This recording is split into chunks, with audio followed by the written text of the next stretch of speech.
Ni l'un ni l'autre, et les deux à la fois. Chronique et essai.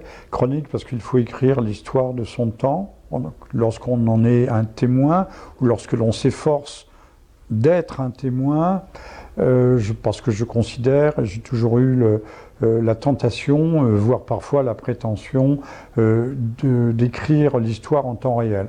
Donc, témoignage, analyse aussi, parce que je pense que l'on peut, si on connaît un certain nombre de linéaments reliant les événements entre eux, pouvoir les interpréter de façon éclairante.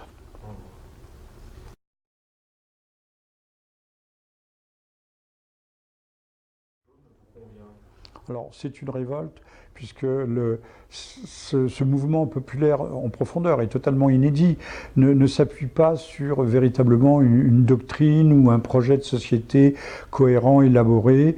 On va dire qu'il est de l'ordre de la réaction au sens noble du terme. Réaction, de même qu'un organisme peut avoir une manifestation de l'instinct de survie, ce qu'on appelle l'instinct de conservation.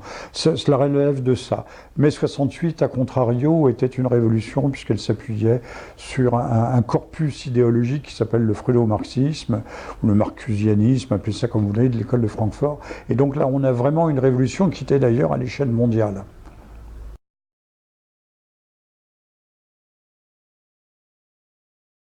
Oui, c'est pas la réduction ad Hitlerum ou ab Hitlerun, mais rien ne me dérange. Rien ne me dérange. Dès lors que l'on dit les choses telles qu'elles sont, qu'on examine des faits, et mes analyses sont strictement factuelles, on est qualifié de complotiste dès lors qu'on n'est pas dans le béni-oui-ouisme ou dans tout le monde, il est beau, il est gentil, universalisé.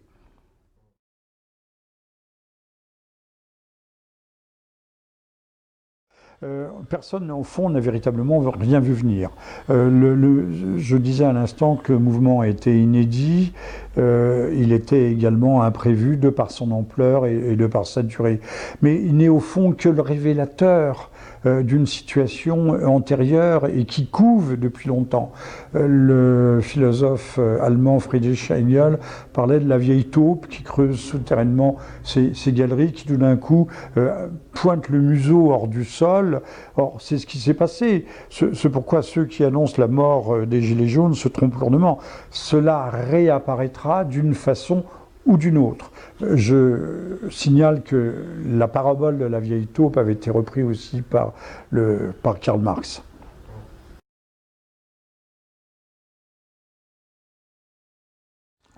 L'Apocalypse, parce qu'il faut le revenir à l'étymologie du mot et pas seulement à l'évangile de l'Apocalypse de Saint Jean de Patmos.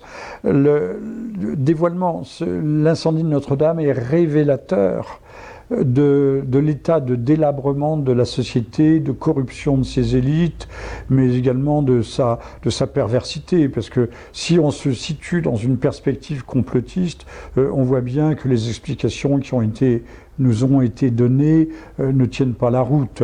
Un mégot qui enflamme une forêt pétrifiée depuis 4 siècles, personne n'y croit, aucun ingénieur au monde ne peut y croire un seul instant.